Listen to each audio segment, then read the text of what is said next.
When Daniel first brought up that he didn't like how close I'd grown to Adam, I laughed it off.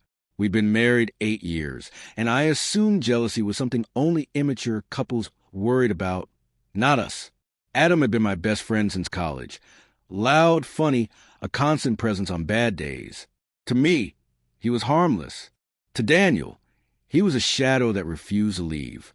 That night, we sat at the kitchen table when Daniel quietly said, "You know, it doesn't feel right when you pick him over me."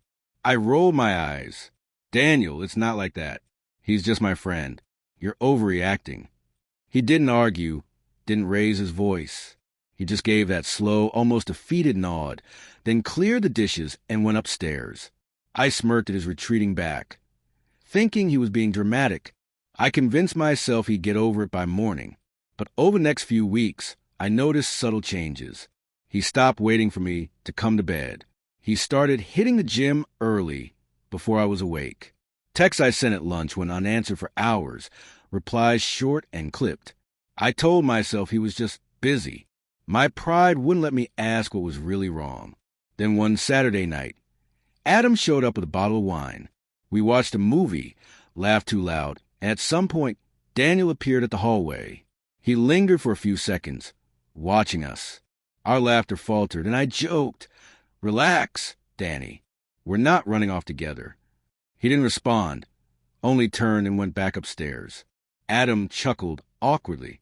I joined in, choosing humor over confronting the unspoken tension in his gaze. Later, after Adam left, I found Daniel in bed, calm and reading. "You're not mad, are you?" I asked. He looked up, eyes tired but gentle. "No, Emily, I'm not mad anymore." There was something in his tone that unsettled me, but my pride silenced it. "Good," I said, trying to sound in control. "This jealousy thing is getting old." He offered a faint smile. "You're right. It is." I didn't realize then that would be our last real conversation. The next morning, the house was unnervingly quiet. The coffee pot was empty, his mug washed and tucked away, a ritual he never followed. His clothes were gone, his side of the dresser bare. No note, no message, only absence. I called him, straight to voicemail. I texted, "Where did you go?" No reply. Panic crept in by evening. I checked our joint account. His name was erased, the balance halved. He'd taken his share, nothing more, nothing less. I sat on the couch staring at my phone, waiting for him to call, to say it was temporary, that he just needed space. But he never did. 2 days later, a letter arrived, neatly typed. "Emily, you once said jealousy was beneath you. Maybe you were right. Maybe love is too, if only one person is holding on. I hope Adam makes you laugh in ways I no longer could. You don't owe me anything. I've already forgiven you for not seeing me."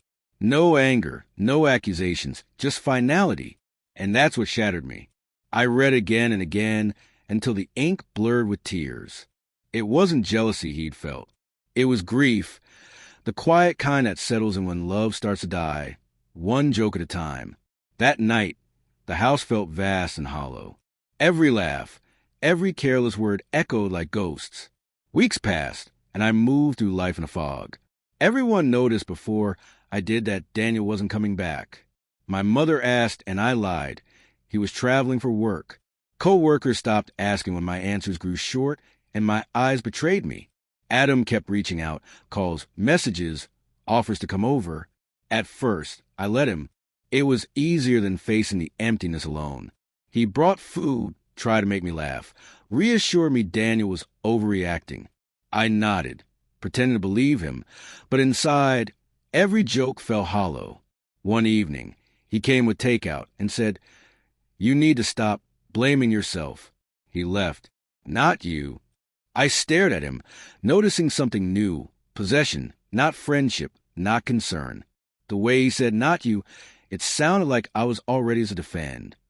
"Adam," I said carefully, "I think you should give me some space." He frowned, confused. "I'm just trying to help." "I know," I said softly, "but maybe that's part of the problem."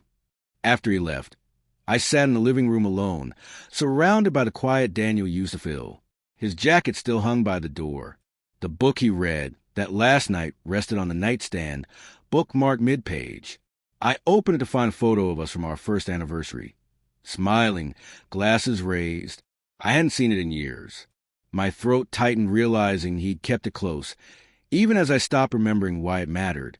Days turned into weeks. No calls, no messages, just silence.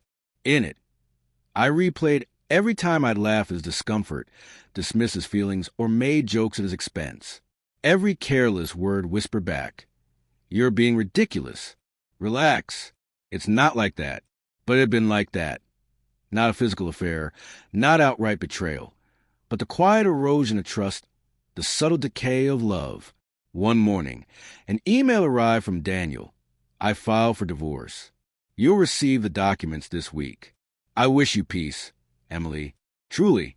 I stared until the letters blurred, unaware I was crying till my hand touched wet cheeks. When the papers came, I signed without a fight. I had no right to. I defended pride instead of protecting love. A month later, a mutual friend told me Daniel had moved across the state, working at a small architecture firm near the coast. "He looks happier," she said. I smiled, a small, painful smile, the kind that comes knowing you were the storm someone escaped. That night, I whispered into the dark, "I hope you're free now, Daniel." The house was silent, but I could almost hear him, calm, patient, steady, the way he used to say my name. It's strange how what we mock becomes what we miss most. His jealousy wasn't about control. It was about being seen. And I had laughed at the only man who ever truly looked at me. Adam still texts sometimes, but I never respond. His last message, "Still thinking about you." I deleted it, turned off my phone, and sat in the dark. For the first time, I didn't cry. I just sat, letting the weight of everything I'd lost settle. Deep down, I knew Daniel was right. Love doesn't always end with screaming or slammed doors.